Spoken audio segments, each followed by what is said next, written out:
So, David, thank you so much for taking time to both chat with me and then for whoever is going to be watching this video later. Thank you. No, I'm very happy to help. So, so David, first of all, just give us a quick introduction. Give us a quick 30-second career snapshot about yourself. Sure. Well, I have been in product for, depending on how you measure it, kind of 10-ish years, but I moved into it after I had a social science degree and kind of pivoted through a couple different jobs before ending up in product, and moved through a lot of different businesses, from educational media, educational video games, through fintech company, a data product company, and really just a number of different B2C and B2B product companies before ending up where I am now, and and before speaking with you, of course. Got it. And now where are you at? And now I am a senior PM at Microsoft, working on their Minecraft property. Love it. And so everyone knows my kids are absolutely crazy about the fact that David's at Minecraft, and they love the product. They're on it all the time, maybe a bit too much, but otherwise it's all good. So let's talk about before the intentional job search program. So tell us about what an average week looked like for you in your job search before we crossed paths. Yeah. Um, I was relatively senior as an independent, or an individual contributor, rather, product manager. So I have a relatively built out network of people. So I'd be reaching out to a handful of people every week. I'd be applying to a good handful of jobs every week, maybe tweaking my resume on a rolling basis, updating a cover sheet on a rolling basis. But that meant I'd have 3 to 4 initial interviews, sort of initial screenings every week, and maybe one more serious conversation with a hiring manager. And maybe every fifth time I would get to an on-site, or in these era, maybe a virtual on-site. And so I wasn't having trouble finding opportunities, finding people to talk to.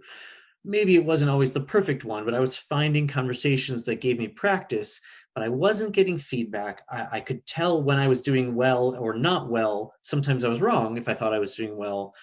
So didn't have a reliable way to get feedback to tell how I was doing, how I did, where I misstepped. And I definitely didn't have a good infrastructure to practice. I'd tried some services that paired you up with people, but again, I didn't feel like I both wasn't adequately motivated to really be using those a lot, and I didn't feel like they were giving me the quality of feedback that I actually really needed in order to be able to improve and be more focused in the more meaningful interviews I was engaged in. Got it, got it. And what was the impact it was having just on your search and on you in general? The impact from our work together. No, the impact from just not having enough feedback, Oh, those sort of oh, things. yeah, great amount of frustration. Because I had this sort of story that for years that I'd felt that I just had so many opportunities that I wasn't able to make good on. And whether that meant not being sure where I should be targeting in a conversation, or not being quite as flexibly prepared as I could be, but left me feeling very frustrated. Certainly, I mean, you quickly feel like you're not succeeding, maybe even failing in your efforts, because you're just talking to company after company after company after company. And I think it was a combination of not necessarily expecting to swing and miss so many times, combined with because that's going to happen. I mean, I've since realized that you're just combined with not being, I wasn't okay with not being a fit for a company, or them not being a fit for me. I was more willing to be like, well, what they're doing is something I find wholly uninteresting, but I can't afford to pass it up. Yeah. I definitely hear that a lot, especially around. I'm not getting through, but I don't have a clear idea on why. Like, what is it that's really, really blocking me? So definitely hear a lot from other people on that theme.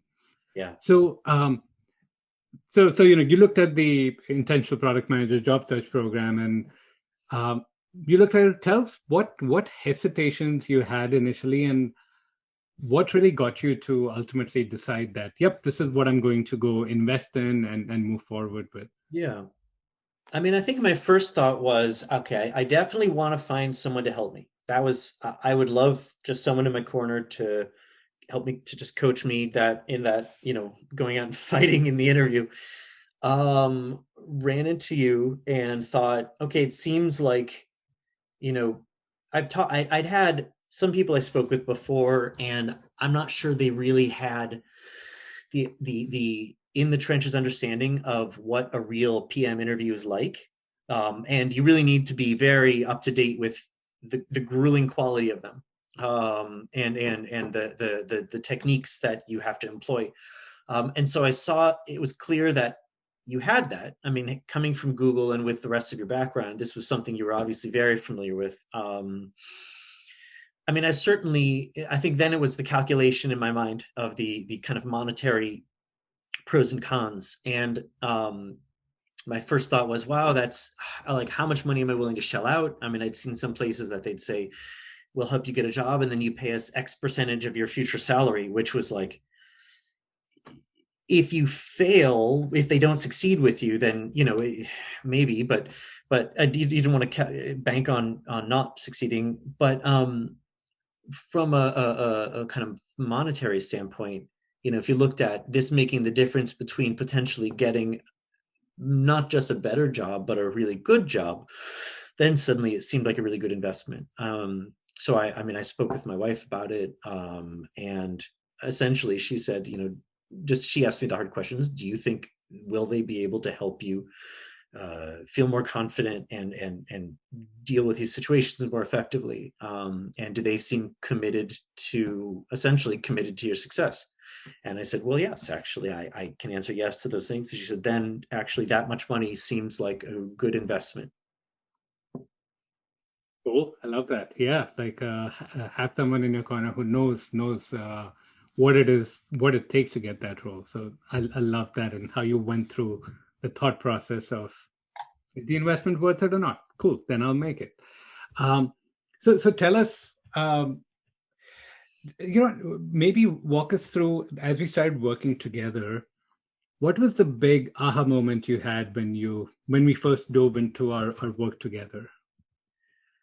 Yeah. Well, one thing, I mean, first going into it, I appreciated that that it was relatively quick and easy to customize it to my.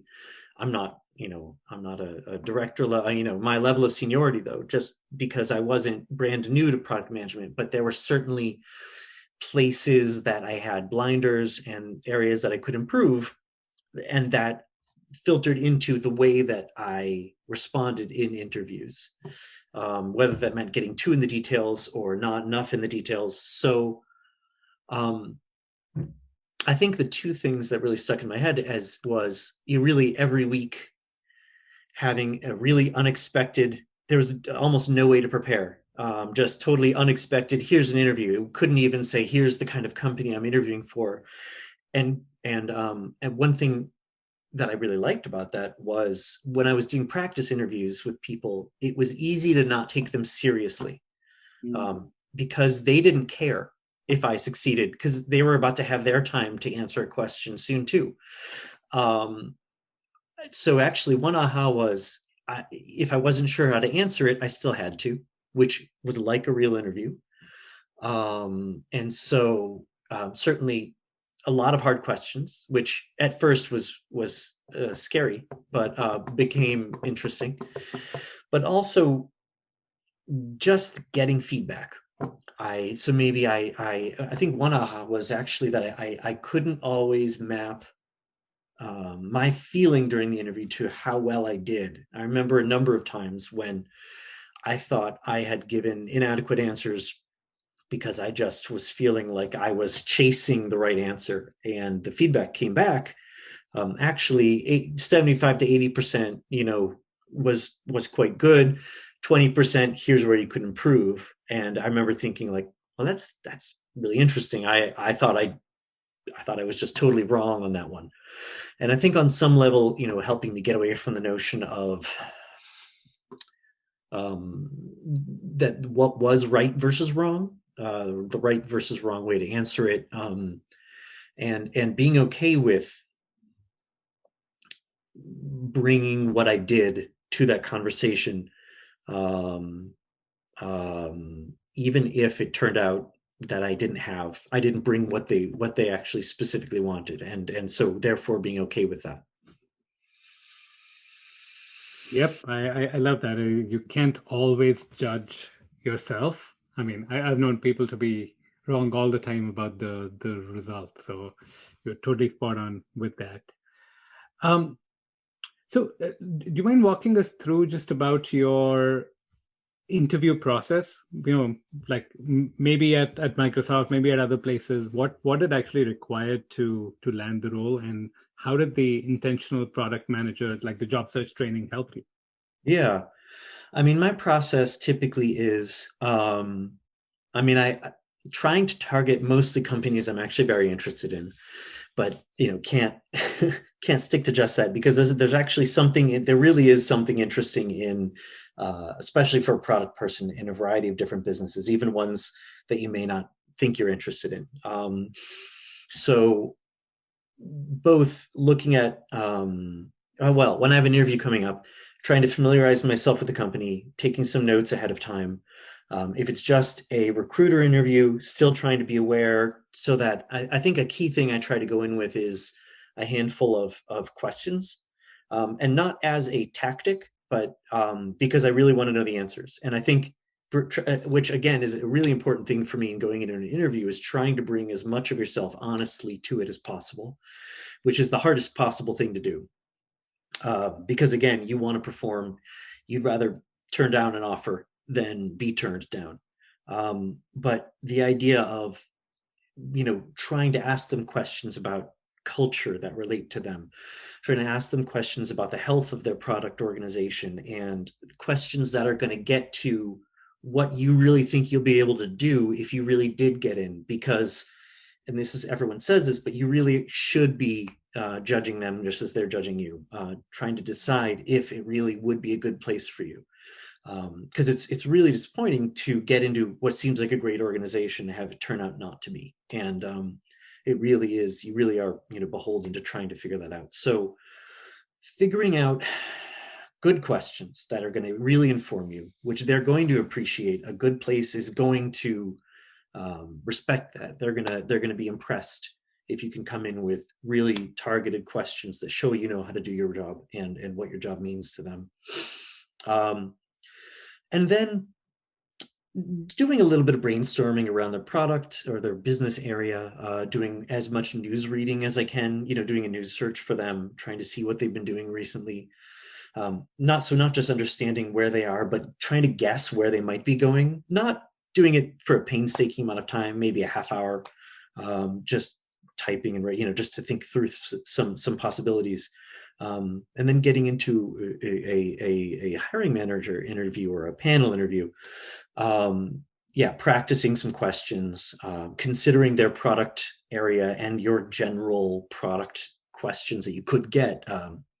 What's a product you really love? What do you like about it? What would you change? What's a product you hate? How would you change it? How would you fix it? What's something you wish existed? Now let's try to design that. There's a bunch of those generic ones that you should be ready to answer. It takes time to get that ready, but once you do, you have that. And so having that range of tools at your disposal is super helpful. I mean, I think in terms of my the interview with the organization where I ended up with Microsoft, I mean, it was really a lot more about, there was some of that, but it was a lot more about my background. How do you deal with this kind of situation? Or even how would you deal about with this kind of situation? So a lot of those, it was let's jump in and let's just see what they ask, and be flexible and be flexibly ready to, have, here's the stories that I'm ready to tell, and have ways of shorthanding them so that I'd have them at hand. But being able to flexibly come up with a new one if I needed to, because you're never going to be asked the only questions you're ready for. Awesome. Awesome. So, David, next I'm going to just ask you to describe, if you looked at the program, who describe it in your own words, and who is it a good fit for? Yeah. I think it's a really good fit for, I think that if someone has experience working in technology and wants to break into product, and has, really just is facing these headwinds, I do think it's a great program, because it will teach you things that I think I learned over the last many years, that it would have been much faster to learn by working with you. You will pick up this stuff. There's books on it, there's articles, there's all these resources, but it will be faster and more targeted to you and specific to you. You'll have someone to help you figure out these questions and how they relate to you personally and your strengths and interests. So I think that's a no-brainer. Someone earlier in their product career. Certainly, I do think if you are, more mid-career, as I am and was, I think there's still a huge benefit. I certainly knew how to find opportunities, how to convert them into interviews. You can always get help with that, doing that better and more effectively, and figuring out what matters to you more. Having someone question that is still really valuable, and someone to bounce that off of. But I think, especially for someone more mid-career, if you are a few years into interviewing for product roles, it's really easy to have that kind of forest for the trees problem in interviews. And so I think it's super helpful for someone at the stage I was in too, because it's just going deep into the content of how you do your job, and how you reflect that in an interview, in the way that you answer these questions. I think you can almost never have too much preparation with regards to that. So I think it's just as useful for someone who's mid-career. Love it. Love it. Love what you said. And so now, just wanted to ask you, tell us about the new job. And, in relation to that, you mentioned, hey, it's probably worth it to make the investment. Tell us how that paid off, and how life is now different since you've gotten this new role. And Yeah. now senior PM at Microsoft. Not to put too fine a point on it, but one thing I'd been really seeking in my career was, an organization that would really provide that kind of prestige halo. And feeling like I've achieved that is just so valuable to me. And it's like a new phase of my career, really. And the I think, I'm sorry, which part, what did you want me to focus specifically? Well, one, first, just tell us about your new job and the change it has had on you. Yeah. So, I have my own area of ownership. I'm very one of the more senior product people on the team. And coming from outside the organization, I also know a lot about the way that product is done in a lot of different tech companies. So there's a lot that I'm bringing to the table too. And it's a great team. I'm really impressed with people. It's a really smart people who are very, very professional, really nice, really supportive. And honestly, it really is probably the best job I've ever had.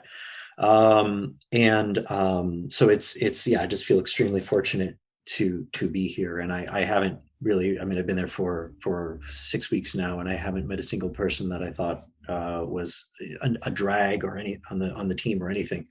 Everybody was very, very positive and really, really hardworking and smart. Um, so, and I am putting together a team to work on something. And so it's very challenging, and it really does require a lot of strong opinions on my part and a lot of push and a very flexible ability to not get scared by uncertainty. I mean, this is something that I always talk about product people. You need to be able to deal with ambiguity, but that's true even if people often say, oh, you go to a big company and you're just going to be on the hamster wheel kind of churning things, keeping the lights on, and it's just not true. It just really isn't necessarily true, and that's a great thing actually. And so I do feel like I'm getting to use my product skills. I feel like it's very challenging. It's, of course, I have to use them in ways that are unexpected, and you can't just apply frameworks when you're in the trenches getting things done. So it's been very exciting. Love it, love it. And I'll ask you maybe one last question. So you'd asked me earlier, or you'd mentioned earlier that, hey, you were thinking making this investment in the in our program, and is it going to be worth it? And you decided yes. So now that you reflect on it, what's your answer? And in what ways was it beneficial? Yeah, I mean, I guess I can answer by saying I have referred a couple people, and I found it to be very, very much worth it. I mean, just knowing, I mean, over the years, I've interviewed at probably every, almost every large tech company, and at large and small. And it's one thing to be told no. I can accept no, but then you're just wondering, was it because I said this or that or that? Like, what was it? What could I have done differently? And not knowing the answer to what you could have done differently is just really, it's really hard, and it not only emotion, but it makes it difficult to get better. Um, and there's only so much you can do with applying this sort of generic frameworks. That's fine, and there are probably product people out there who can do it perfectly just from reading the books.